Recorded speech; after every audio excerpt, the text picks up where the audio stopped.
स्वागत है आज क्लास 10th के साइंस की क्लास में। आज क्लास 10th के कुछ महत्वपूर्ण प्रश्नों को लेकर के आए हैं, जिसमें जैसे पहला चैप्टर है रासायनिक अभिक्रियाएं एवं समीकरण। रासायनिक अभिक्रियाएं एवं समीकरण, इसमें पहला प्रश्न है जो काफी महत्वपूर्ण है परीक्षाओं की दृष्टि से। बोर्ड परीक्षाओं में कई बार ये प्रश्न पूछा हुआ है। पहला प्रश्न है, वायु में जलाने से पहले मैग्नीशियम रिबन को साफ क्यों किया जाता है? उत्तर होगा, वायु में जलाने से पहले मैग्नीशियम रिबन को रेगमाल से रगड़कर साफ कर देते हैं ताकि मैग्नीशियम ऑक्साइड और मैग्नीशियम कार्बोनेट की परत हट जाए। ऐसा करने पर मैग्नीशियम रिबन आसानी से जलने लगता है। मैग्नीशियम रिबन को आसानी से जलने के लिए उसे रेगमार के माध्यम से क्या कर दिया जाता है? साफ कर दिया जाता है ताकि वो आसानी से अच्छी तरह जले। उसके बाद दूसरा प्रश्न है, दूसरा प्रश्न क्या दिया है? जब लोहे की कील को कॉपर सल्फेट के विलयन में डुबोया जाता है तो विलयन का रंग क्यों बदल जाता है?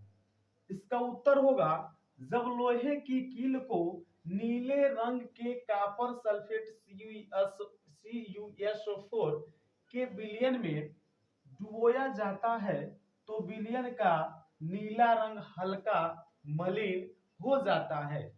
ऐसा इसलिए होता है क्योंकि Fe आयरन कॉपर से अधिक अभिक्रियाशील है, जो कॉपर को विस्थापित कर देता है और आयरन सल्फेट FeSO4 तथा कॉपर धातु बनती है। जैसे इसमें अभिक्रिया में देखेंगे, आयरन Fe जो ठोस अवस्था में होता है कॉपर सल्फेट के साथ अभिक्रिया करके यहाँ से कॉपर को विस्थापित कर देता है और ये किससे अभिक्रिया? आयरन से अभिक्रिया करके फेरस सल्फेट बना लेता है। आयरन से अभिक्रिया करके आयरन सल्फेट बना लेता है और ये हल्का हरा रंग का होता है और कॉपर सल्फेट नीले रंग का होता है। ये क्यों ऐसा होता है? कॉपर से अधिक Fe क्या होता है? कॉपर। तीसरा प्रश्न है तीसरा प्रश्न, श्वसन को ऊष्माक्षेपी अभिक्रिया क्यों कहते हैं? वर्णन कीजिए। उत्तर होगा, श्वसन को ऊष्माक्षेपी अभिक्रिया दो कारणों से कहा जाता है। पहला होगा क्योंकि ग्लूकोज हमारी कोशिकाओं में उपस्थित ऑक्सीजन से संयोग कर CO2 जल बनाता है।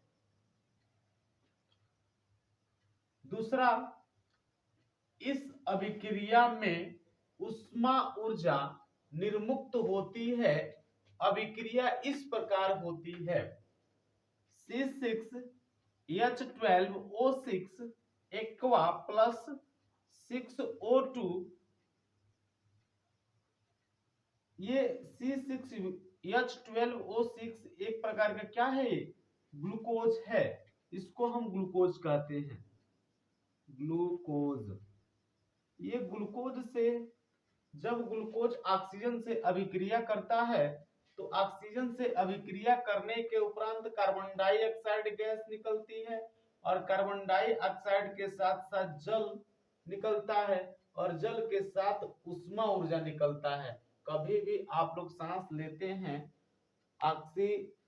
जैसे निश्वसन करके निश्वसन करके जब कार्बन डाइऑक्साइड को निकाला जाता है तो कार्बन डाइऑक्साइड के निकालने के उपरांत उसके साथ ऊष्मा भी निकलता है और ऊष्मा के साथ साथ जल निकलता है और कार्बन डाइऑक्साइड निकलता है। तो यही दो प्रकार की घटनाएं होती हैं। ग्लूकोज हमारी किससे अभिक्रिया करती है? ऑक्सीजन से अभिक्रिया करके कार्बन डाइऑक्साइड तथा जल बनाता है। ठीक उसी प्रकार इस अभिक्रिया में ऊष्मा ऊर्जा निर्मुक्त होती है। अभिक्रिया इस प्रकार है ग्लूकोज जब ऑक्सीजन से अभिक्रिया करता है कार्बन डाइऑक्साइड जल तथा उसमें ऊर्जा निकालता है। प्रश्न चौथा है, तेल एवं वसा युक्त खाद्य पदार्थों को नाइट्रोजन से प्रभावित क्यों किया जाता है? उत्तर होगा, तेल एवं वसा युक्त खाद्य पदार्थों को नाइट्रोजन से इसलिए प्रभावित किया जाता है क्योंकि इन पदार्थों का गंध एवं स्वाद उपचयित होने के कारण बदल जाता है। नाइट्रोजन एक प्रतिऑक्सीकारक है जो इन पदार्थों को उपचयित ऑक्सीकृत होने से बचाता है। अतः तेल एवं वसा युक्त खाद्य पदार्थों की विकृत गंधिता नहीं हो पाती।